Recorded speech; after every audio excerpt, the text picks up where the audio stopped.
Hi guys, how are you today? Thank you and welcome to my channel.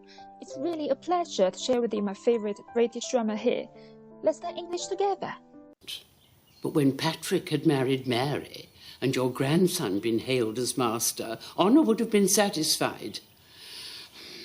Unfortunately, now... Now, a complete unknown has the right to pocket my money, along with the rest of the swag.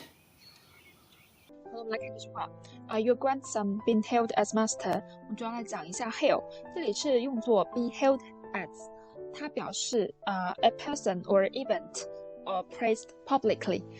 中文意思是被誉为，它常常是用于被动语态。这里给大家举一个例子，比如说Faulkner has been hailed as the greatest American novelist of his generation。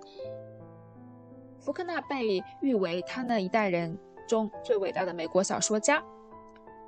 拓展一下hail 的另外一个用法，我们说 hail from， 表示人出生于哪里，它是一个非常正式的用法。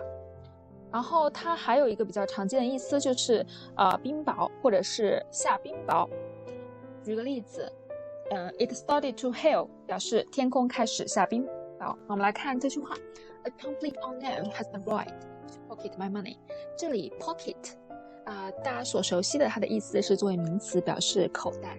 那在这里呢，它作为一个动词，解释为someone win or obtain money, often without much effort, or in a way that seems unfair。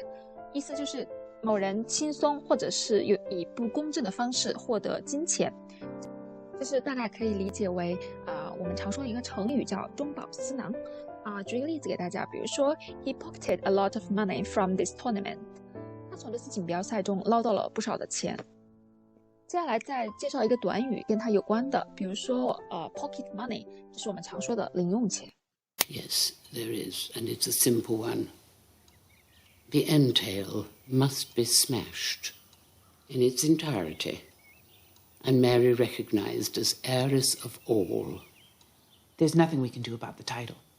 No, she can't have the title.But she can have your money and the estate. I didn't run Downton for 30 years to see it go, lock, stock and barrel to a stranger from God knows where. 来看这句 The entail must be smashed in its entirety. 彻底打破限制继承权。Smash 大家都知道是指打破打碎，这里有一个短语 in its entirety 它作为名词表示整体全面，那它最常用的一个用法就是我们这个句中的用法是 in its entirety， 表示全部总体。举一个例子给大家，比如说 The peace plan has not been accepted in its entirety by all parties。 这个和平计划还没有被各方全部接受。 OK， 这句话很有意思。I did not run downtown for 30 years to see it go lock, stock and barrel to a stranger from God knows where。 我们来看这个短语 lock, stock and barrel， 它其实是作为一个副词使用，表示完全的，通常是作为强调。举个例子给大家 They received a verbal offer to buy the company lock, stock and barrel， 就是他们收到了全盘收购这个公司的口头承诺，可以记下这个短语，很好用。Downton is a great house, Mr. Bates, and the Crawleys are a great family. We live by certain standards, and those standards can at first seem daunting. Of course. If you find yourself tongue-tied in the presence of his lordship, I can only assure you that his manners and grace will soon help you to perform your duties to the best of your ability. I know. 好了，我们来看这句话 We live by certain standards。我们的日常生活有一定的规矩。这里有一个短语 live by 表示遵守按照。知道一下这个意思，我们来给大家举一个例子，比如说we should live by our own principles， 什么意思呢？就是我们应该按照自己的原则生活。后面这句话 And those standards can at first seem daunting， 这些规矩起初是令人望而生畏的。Daunting 这个词语呢，是表示 makes somebody feel slightly afraid or worried， 就是表示使人畏惧的，使人畏缩的。If you find yourself tongue-tied in the presence of his lordship， 如果你见到老爷的时候感到拘谨不安 ，tongue-tied 表示if someone is tongue-tied, they are unable to say anything because they feel shy or nervous， 表示说不出话的。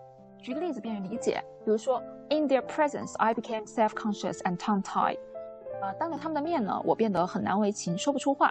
那这个例子刚好引出了我们下一个短语 in the presence of， 表示在某人面前，有某人在场的情况下。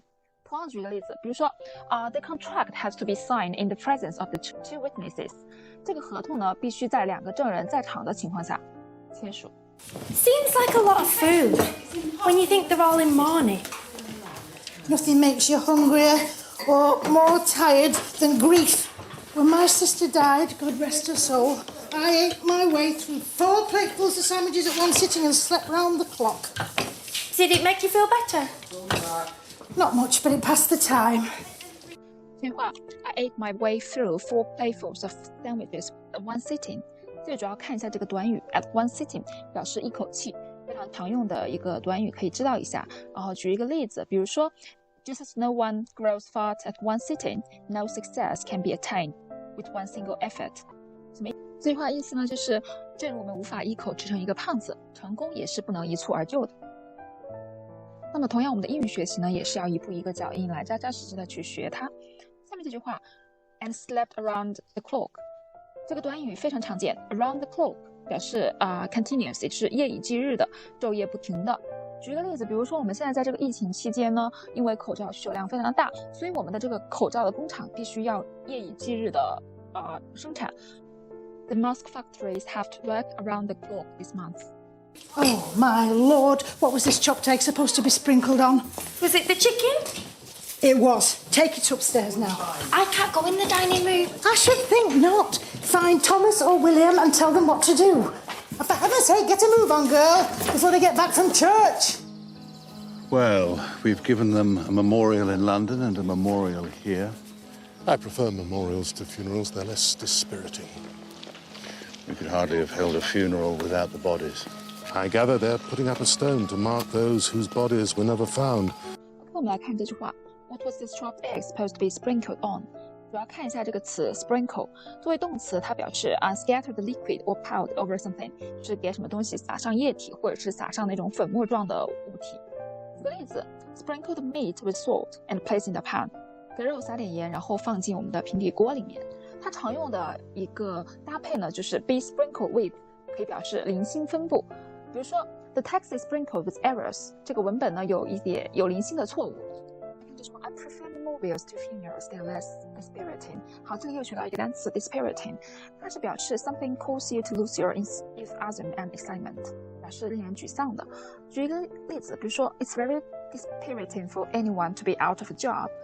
对每个人来说，没有工作都是令人沮丧的。所以下面这句话 We could hardly have held a funeral without the bodies。没有遗体，我们没有办法举行葬礼。这里主要是讲一下句子结构有 hardly， 它其实是大家 hard 作为形容词，它表示的是困难的。它加了 ly 副词形式呢，它其实是表一个强调语气，表示否定的强调，几乎不。所以这里是一个否定语 We could not held a funeral without the bodies。大家要记住这个用法，在英语里用的非常的多。I gather they're putting up a stand。这里主要是拓展讲一下 gather 用法。大家都知道它比较常见的意思是收集、聚集。那么在这里呢，其实是一个表示认为、猜想，有点类似 guess。举个例子 ，I gather you wanted to see me， 就是我猜你想要见我，或者是比如说 There's been a delay，I gather that，这里有一个延误，我早猜到了。有一个比较常见的短语，这里提一下 ，put up a stand。Put up 在这里是表示 construct or build a wall, building, tent or other structure， 表示建造，知道一下这个意思。So, Murray, what have you to tell me about the lucky Mr. Crawley? Nothing too terrible, I hope. I've only made a few inquiries, but no, there's not much to alarm you. Matthew Crawley is a solicitor based in Manchester. Manchester? His special field is company law. His mother is alive and he lives with her. His father obviously is not. He was a doctor. I know. It does seem odd that my third cousin should be a doctor. There are worse professions. Indeed. OK， 大家看这句话 ，There's not much to alarm you. Alarm， 大家接触比较多，意思是它的名词，表示警报、闹钟。那么这里呢，作为一个及物动词，表示使惊慌。它强调呢是指突然意识到有危险而产生的一种恐惧心理。举几个常用的搭配，比如说火警 fire alarm，smoke alarm 烟雾报警器。那我们常说的有一句话是，比如说false alarm 虚惊一场，这几个搭配可以知道一下。这句话 It does seem odd 表示 strange or unusual 奇怪的、古怪的，它通常呢是侧重指那种不规律或偶然出现的人或事物，往往令人感到困惑或者是奇怪。它在英语里面呢语义非常的广泛，接下来我们拓展讲一下另外一个意思，表示 not matching 不成双的、不成对的、不相配的。举个例子，比如说 You're wearing odd socks， 不是说你穿着奇怪的袜子，而是说你的袜子穿了一只。另外再给大家介绍一个由 odd 组成的一个习语 The odd man or one out， 表示呢 a person or thing that is different from others or does not fit into a group， 也就是不合群的人或物，就是我们通常所说的异类。举个例子，比如说 At school he was always the odd man out， 意思就是说呢他在学校总是不合群。We ought to talk about the business of the entail. As you know, on your death, the heir to the title inherits everything, except for the sums set aside for your daughters and your widow. Yes. Owing to the terms of her settlement, this will include the bulk of your wife's fortune. It has been our sole topic of conversation since the day the ship went down. Except for the sum set aside for your daughters and your widow. 这里我们着重讲一下set aside 这个短语，在这里它是表示 keep money for a particular purpose， 也就是留出一点时间或者钱，省出的钱。举个例子 She tries to set aside some money every month， 她每个月都尽量存点钱。这里拓展讲一下它另外一个比较常用的意思，表示 not consider something for now， 暂时不考虑，暂时放一边。比如说let's set aside my personal feeling for now， 我们暂时先不要考虑我个人的情感。好了，我们今天的视频呢到这里就结束了，大家都掌握的怎么样了呢？